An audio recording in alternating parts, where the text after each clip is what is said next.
Bismillahirrahmanirrahim. Assalamu alaikum. This is Sarwat Rashid and you are watching your own channel Epic Learning Hub. Dear students, आज unit number 3 measures of location या measure of central tendency का start है। जब हम data को inquire करते हैं या डेटा को स्टडी करना चाह रहे होते हैं तो सबसे पहले डेटा की कलेक्शन होती है, देन उसके बाद डेटा की प्रेजेंटेशन। स्टैटिस्टिकल इंक्वायरी के फेज 2 में हमने डेटा की प्रेजेंटेशन टेबुलर और ग्राफिकल यानी विजुअल फॉर्म में सीखी।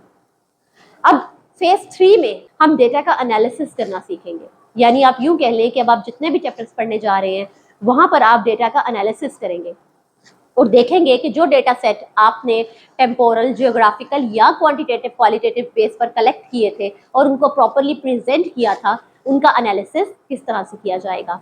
सो आप यूं कह सकते हैं कि स्टैटिस्टिकल इंक्वायरी का फेज 3 अब स्टार्ट हुआ जा रहा है। तो चलते हैं बोर्ड की तरफ और अपना चैप्टर नंबर 3 स्टार्ट करते हैं। और याद रखिएगा chapter number 3 is very very important regarding board exams. आपका कंप्लीट एक लॉन्ग क्वेश्चन यूनिट नंबर 3 में से बोर्ड एग्जाम्स में आता है। और अगर आप जानना चाहते हैं डिटेल में कि इस यूनिट से कितनी वेटेज का पेपर आपके एग्जाम में आता है तो आप प्ले लिस्ट में जाकर पेपर पैटर्न की वीडियो में ये डिटेल में चेक कर सकते हैं। तो चलते हैं बोर्ड की तरफ और स्टार्ट करते हैं अपने यूनिट नंबर 3 को।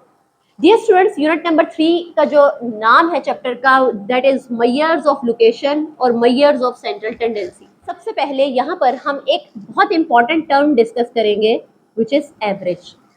एवरेज टर्म आप स्कूल लेवल से सुनते आ रहे हैं। एवरेज क्या होती है? सम ऑफ द वैल्यूज या observation divided by the number of values. यानी आप स्कूल लेवल पर ये सब करते रहे हैं कि आपके पास एक वेरिएबल होता था, आप उसकी तमाम वैल्यूज को सम करते थे और जितनी वो वैल्यूज होती थी उनकी तादाद पर, उनकी काउंट पर आप उसको डिवाइड करके अपनी एवरेज कैलकुलेट कर लेते थे। यानी एवरेज क्या है? Average is a single value, a single numerical value which represent the whole set of data। यानी आपके पास जो वेरिएबल है, जो डेटा है, उसको रिप्रेजेंट करने के लिए जो सिंगल न्यूमेरिकल वैल्यू कैलकुलेट की जाती है वो एवरेज कहलाती है। ठीक है।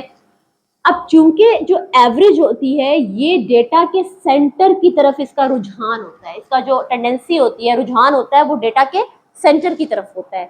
That's why it is called measures of central tendency. इसको मेयर्स ऑफ लोकेशंस भी बोलते हैं। क्यों? क्योंकि ये डेटा के सेंटर को लोकेट करता है। छोटी सी बहुत सिंपल एग्जांपल मैं आपके सामने देती हूँ कि लेट्स सपोज आपके पास एक डेटा है 10, 20, 30, 40 एंड 50। मैं आपसे कहती हूँ कि बेटा आप इस वेरिएबल की या इस डेटा सेट की एवरेज निकाल दें।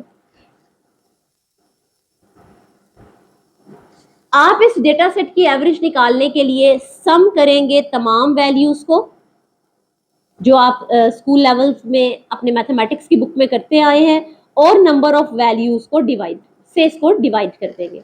सो हम इसको ऐड करते हैं, ये हमारे पास बन जाएगा 150।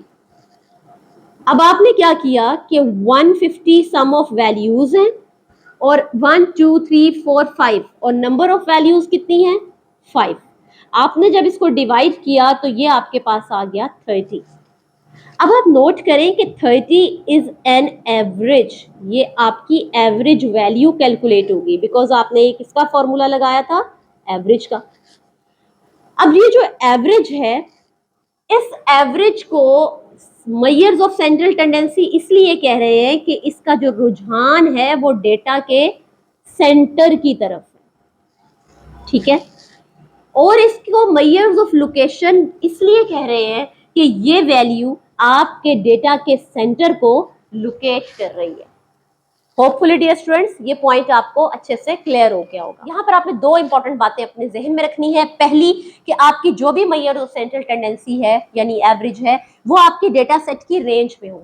यानी सबसे छोटी वैल्यू 10 है, सबसे बड़ी वैल्यू 50 है, तो आपकी जो वैल्यू है मेयर्स ऑफ लोकेशन की वो आपके डेटा के अंदर, उसी रेंज के अंदर मौजूद हो। सेकेंडली आपने ये बात याद रखनी है कि आपके पास जो भी डेटा सेट है आप उसको किसी भी तरह से रीअरेंज कर लें। लाइक अगर मैं आपका डेटा सेट अरेंज कर लेती हूँ 20, 50, 30, 10 एंड 40, तो तब भी आप इसकी एवरेज जब कैलकुलेट करें तो इट शुड रिमेन फिक्स।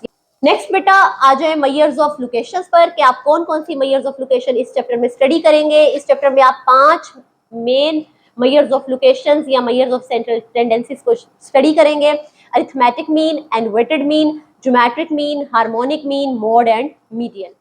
याद रखिएगा स्टूडेंट्स, ये 5 एवरेजेस के जो नेम्स हैं ये भी आपसे एग्जाम्स में पूछे जा सकते हैं। इसके अलावा एवरेज क्या होती है, या मेजर्स ऑफ सेंट्रल टेंडेंसी क्या होती है, या मेजर्स ऑफ लोकेशन क्या होती है, ये भी अगर आपको बोर्ड में क्वेश्चन आ जाए तो आप ये सारी स्टेटमेंट इसमें लिख सकते हैं। स्टूडेंट, आज के लेक्चर में हमने मेजर्स ऑफ लोकेशन का इंट्रो लिया। हमने देखा कि मेजर्स ऑफ लोकेशन या मेजर्स ऑफ सेंट्रल टेंडेंसी क्या होती है, एवरेज क्या होती है, और कौन कौन सी मेजर्स ऑफ लोकेशन और मेजर्स ऑफ सेंट्रल टेंडेंसी आप इस चैप्टर में डिस्कस करेंगे। तो नेक्स्ट लेक्चर में हम इंशाल्लाह अरिथमेटिक मीन को डिस्कस करेंगे। तब तक के लिए अपना बहुत ख्याल रखिएगा, मुझे अपनी दुआओं में याद रखिएगा। अल्लाह हाफिज।